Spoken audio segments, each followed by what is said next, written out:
Irmãos e irmãs aqui presentes, internautas também, o Senhor hoje nos convida a fazermos constantemente na nossa caminhada de fé de cristãos o nosso exame de consciência.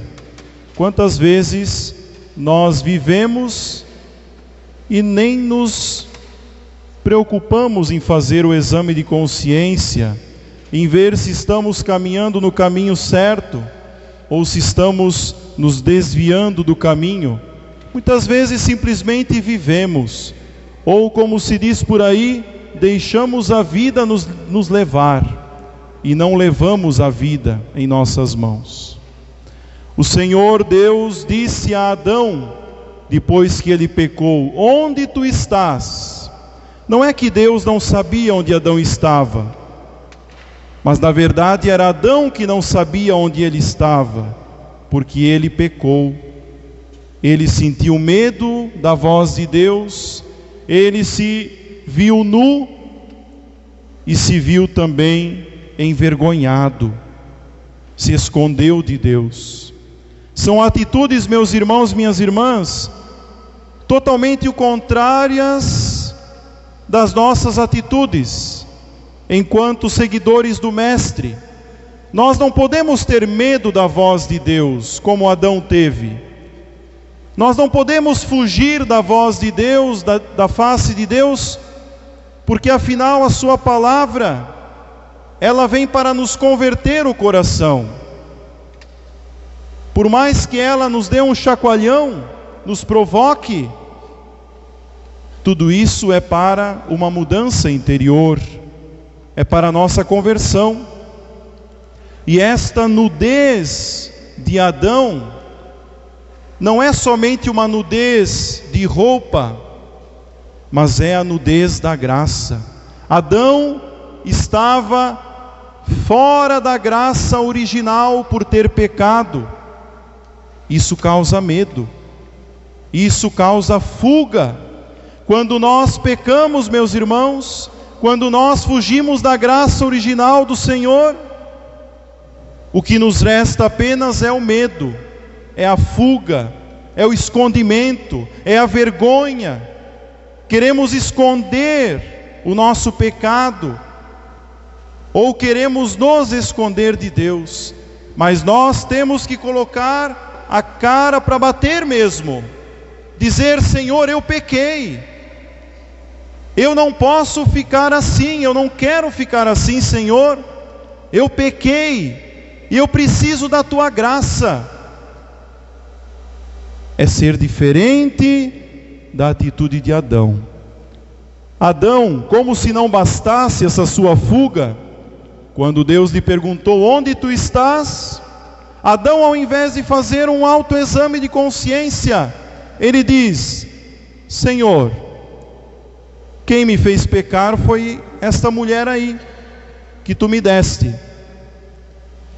E Eva, por sua vez, também disse: olha, Senhor, quem me fez pecar foi a serpente, eu fui seduzida.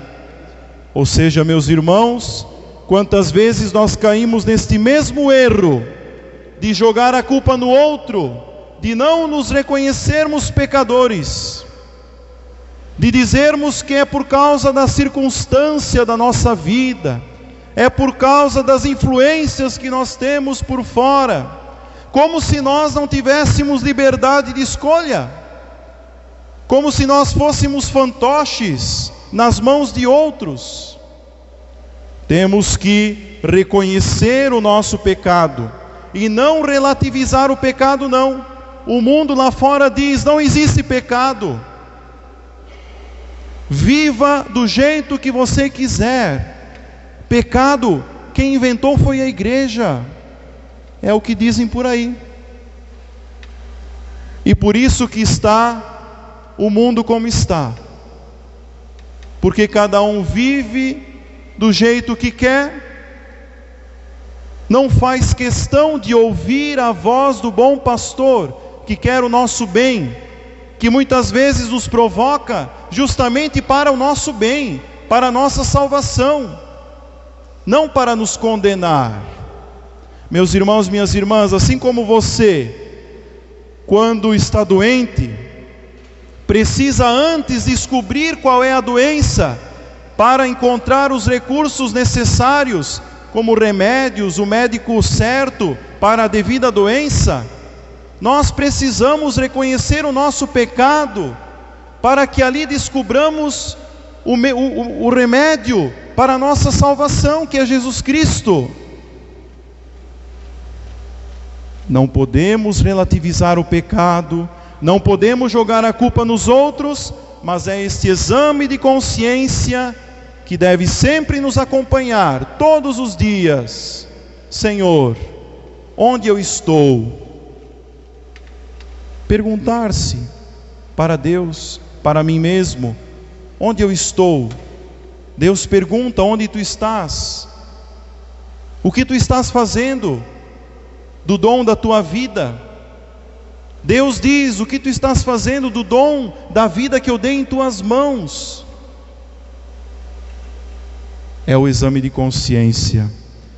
Caros irmãos e irmãs, esta leitura de Gênesis ainda nos fala da descendência da serpente e da descendência da mulher. A descendência da serpente, que é essa descendência do pecado, da fuga, do medo, da nudez da graça, deixar a graça sair de nós, é uma descendência sem futuro, uma descendência furada. E nós vemos isso quando Deus diz para a serpente: porém inimizade entre ti e a mulher pisará a tua cabeça, esmagará a tua cabeça. E quem fez isso foi Nossa Senhora, a Imaculada Conceição, concebida sem pecado, sem futuro, uma descendência sem futuro, porque a serpente foi esmagada. E conta quantas vezes nós também precisamos esmagar a nossa cabeça de serpentes. Nossas cabeças muitas vezes são como de serpentes venenosas, que maquinam violência, guerras no seu pensamento, que soltam palavras venenosas para os outros, difamações, intrigas, cisâneas. Temos muitas vezes este olhar como de uma serpente que não vê a hora de dar o bote certeiro nos outros. É esmagar a cabeça da serpente que muitas vezes está em nós. Nós nos deixamos levar por esta descendência muitas vezes. É a concupiscência. São os resquícios do pecado original que ainda está em nós. Mas nós temos futuro, meus irmãos. A descendência da serpente não tem futuro, não. Mas nós, como descendência da mulher, que agora é Nossa Senhora, que agora é a igreja, que é a descendência, a nova geração, a família de Jesus Cristo, como nós ouvimos no Evangelho, nós temos futuro. Por isso nós podemos dizer como salmista: das profundezas eu clamo a vós, Senhor, escutai a minha voz. Por mais que nós estejamos lá nas profundezas do nosso pecado, da lama das nossas maldades humanas, nós ainda podemos clamar ao Senhor, porque temos futuro, somos da nova geração de Jesus Cristo, e isso ninguém tira de nós, porque está impregnado em nós pelo batismo. Somos templos vivos do Espírito Santo, e São Paulo vai nos ajudar a entender isto na sua carta aos Coríntios, que foi lida hoje, quando ele diz que nós precisamos nos ocupar mais em renovar o nosso homem interior, onde habita Deus, não nos preocuparmos tanto com o homem exterior, porque nós, no nosso exterior, nós vamos enfraquecendo, vamos percebendo algumas rugas em nós, vamos sentindo o peso da idade, mas o nosso homem interior deve ser jovem, deve ser cada vez mais renovado, e o sacramento da confissão está aí para nos dizer justamente isso.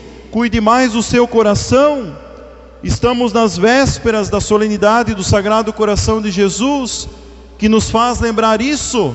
Vamos olhar para o nosso homem interior, para esse coração que deve bater com as mesmas batidas do coração de Jesus. Amar como Jesus amou, viver como Jesus viveu, e assim com certeza seremos desta nova geração que Jesus inaugura com a sua redenção. Nós temos futuro sim, nós já temos a salvação em nossas mãos.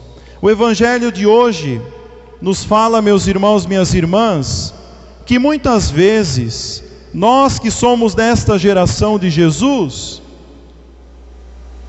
sofremos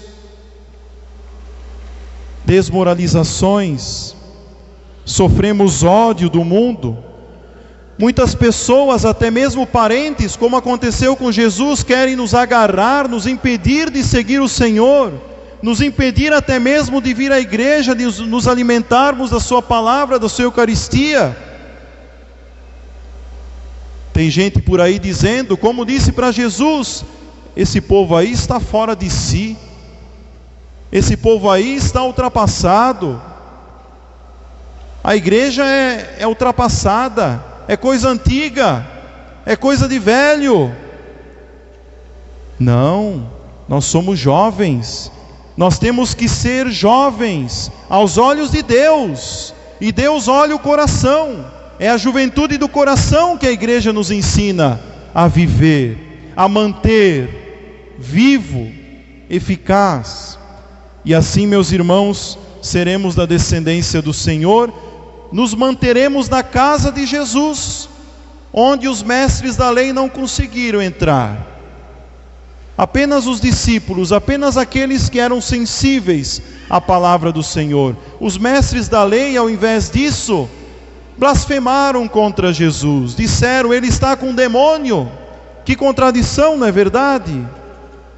Jesus, que veio para nos salvar justamente do demônio, do pecado, da morte, é blasfemado dizendo que ele está possuído por um demônio, por Beelzebu. Isso é pecar contra o Espírito Santo. Pecar contra o Espírito Santo é dizer para o outro: você está possuído, você é um demônio. Isso é um grande pecado contra o Espírito Santo, porque nós todos aqui somos habitados pela Santíssima Trindade. É blasfemar contra Deus, contra o nome de Deus. O segundo mandamento é claro: não tomar o seu santo nome em vão.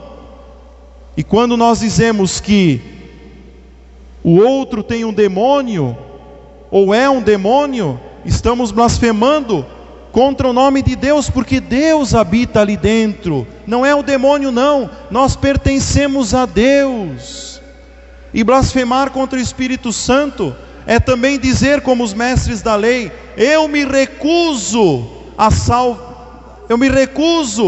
às palavras que Jesus diz para mim. Eu recuso a salvação para a minha vida. É o catecismo que diz para nós: quando nós negamos a salvação, nós estamos também pecando contra o Espírito Santo, que veio simplesmente para nos dar a salvação. E por fim, meus irmãos, Jesus é louco sim. Aos olhos do mundo, Jesus é louco, mas é louco de amor por nós. É louco de amor pela humanidade. Por isso Ele quer que nós sejamos da sua família. Ele não quer ter uma família apenas por laços de sangue, mas Ele quer ter uma família por laços de obediência, de vontade, de fazer a mesma vontade de Deus, a fim de que nós fazendo a vontade de Deus, Deus olhe para nós e veja em nós o seu Filho Jesus, a fim de que quando nós